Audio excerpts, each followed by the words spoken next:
Good afternoon, everyone. My name is Benet, and today I will present the work that we have been doing together with my colleagues Lucas Sparino, Jordi Muela, Herbert Owen, and Oriol Lemkul on the world resource simulation of the Windsor body.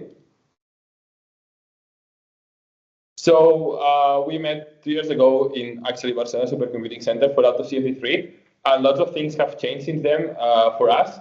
The ones who stayed up to the end of the workshop on Friday were lucky to visit our former supercomputer, Mare Nostrum 4, that actually at the end of 2023 was still in the top 500 with a peak maximum capacity or computing capacity of 10 petaflops. But at the beginning of this year, we already got access to our new toy, Mare Nostrum 5, that is the supercomputer that you can see here. And Mare Nostrum 5 actually has two different supercomputers inside, one which is GPU-based and the other which is CPU-based. And both of them are quite high in the top 500. And I think that they are also a good example of the power efficiency of GPU compared to CPU. Because if we take a look at the numbers, we see that the maximum computing capacity of the GPU partition is of 250 petaflops, while its power consumption is 4.1 thousand kilowatts. But when we go to the CPU, we see that the computing capacity is reduced to 50 petaflops, but the power is higher than the actual GPU partition. So as we have such high GPU computing capacity, we also had to switch from our former code for external aerodynamics that was ARIA to a new code called SOT2D that stands for Spectral High Order Code to Solve Partial Differential Equations. This code is based on the spectral formulation of the continuous Galerkin finite element method for the incompressible and compressible Navier-Stokes equations.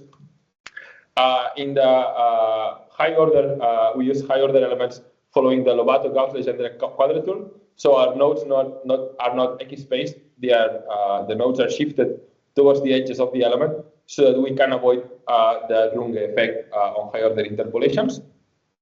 And the skew symmetric splitting from Kennedy and Gruber is used to counter the undesired aliasing effects.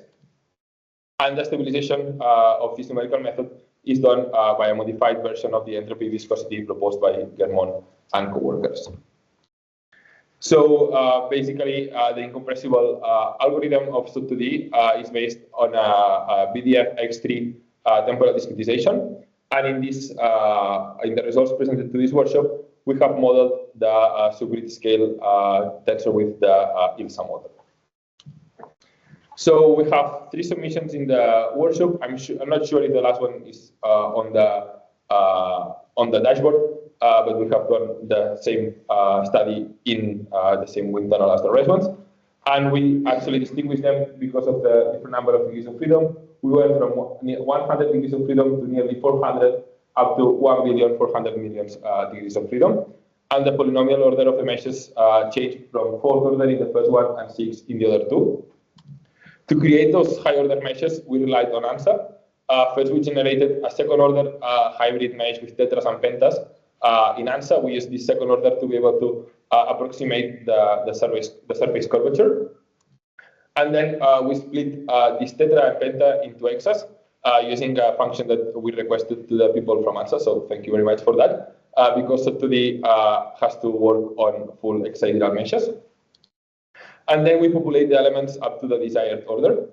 And finally, we evaluate the high order mesh quality following the methodology of Gargallo, Peiró, and co-workers to ensure that we don't have any tangled element.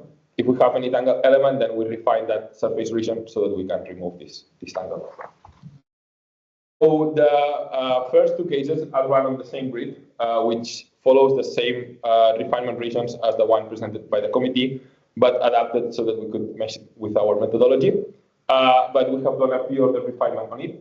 And then we did a second grid, which is final for the last submission.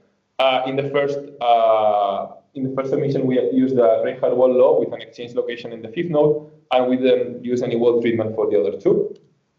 So if we compare the hybrid mesh size for both cases, we see that the weight is actually the same for each of the 3 submissions, but we have refined quite a lot the surface and boundary layer. Actually, we have an aspect ratio between the surface length and the first boundary layer of around 3 in the first mesh and 4.5 in the second mesh, and we have y plus below 2 in the finest mesh. And with this aspect ratio, we ensure that we have x plus and z plus around 10. Also, we have with that amount of layers, these are the elements before we split them to x's and we elevate. So in the end, we end up having 24 wall normal points in the coarse mesh and up to 120 in the finest. So in the finest mesh, actually, we can have the solution of the inner layer of the boundary layer. Here you can see the streaks at y plus around 5. And we can also see a video of the structures here with the instant velocity magnitude in this plane. And well, you can appreciate the resolution around the wall in this slide, and also all the vortex shed by the pins below. So let's compare a bit the cost of each of these simulations. We have run them using NVIDIA H100 GPUs. The first one, we used 20 of those, and then we had to use 100 for the other two simulations. You see that the time per cost for the first two simulations is quite similar because the number of degrees of freedom per GPUs is also quite similar. It's close to 5 million degrees of freedom per GPU, which is actually the sweet spot of the scalability of a compressible algorithm of SOT2D in NVIDIA H100. But of course, the delta T that we have in each of the meshes decreases as we refine the mesh, and right now it's our biggest challenge to decrease our workload time in the future. And if we compare a bit the accuracy of these simulations and the forces, we see that, well, they have really good agreement, all of them, with the experimental values, besides the lift that it has always been a controversial value with this case. But now we're going to take a look into it with the rest of fields that are required for the submission here in the AutoCFD. But first, well, I would like to note that when we have this nearly billion and a half mesh, it's also quite a challenge to post-process it. So we are developing a tool called PyCubeRC. CubeRC stands for Quick Visualization, Analysis, and Reporting of Simulation. And basically there we can compute all the velocity gradients for post-processing and the criterion and so on, so that we don't need to store it while we run the simulation. And we can perform all the contours operation also in parallel. And we just need to do the rendering of them in ParaView, but we can have them pre-computed beforehand. And SOT2D is open, and this tool will be open soon. And here you can see the criterion. It's a contours for the finest mesh at 500. So if we take a look at the rest of fields, here we have our base pressure results. When we plot them on this line, we can see that actually the finest mesh converges really nicely with the experimental values, while the wall model LES and the not so well resolved LES they especially have a small offset on the windward side, similar to what happens with the DDDS meshes, but this offset is of course smaller in this case. Even though they are not as close as the fully resolved LES mesh, they agree quite okay with the experimental values. So then if we take a look at the pressure in the glasshouse plane, we see also that the three meshes converge between themselves and that they agree with experimental values. This for us is quite important because we were quite concerned on what was happening with this point in our previous submission to AutoCFD. But we can see that wall model is actually quite accurate in this region too, that we had our concerns 2 years ago. And the main difference that we have identified between the wall model and wall resolved simulation is when we analyze the glasshouse pressure in the area here that basically is right after the A pillar. And we see that the wall model and the coarse wall resolved mesh actually are, they have some kind of separation in that region that the wall resolved doesn't see. And when we take a look at the wall normal, at the velocity in the wall normal direction in that point, we actually see that the edge of the boundary layer for the wall model is captured quite differently than for the rest of simulations. If we take a look to the PAV planes, in the blue PAV, well, we plotted the values along transversal line in this plane.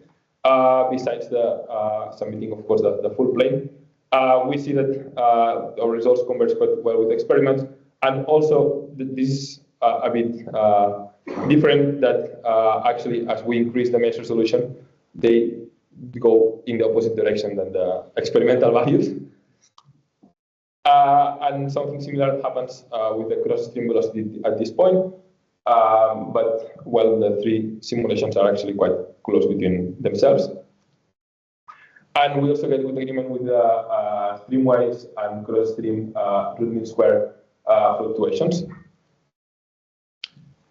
And for the red PAV, we plotted the values along this line to see if we could match also the correct circulation length with the three meshes, which is clearly the case.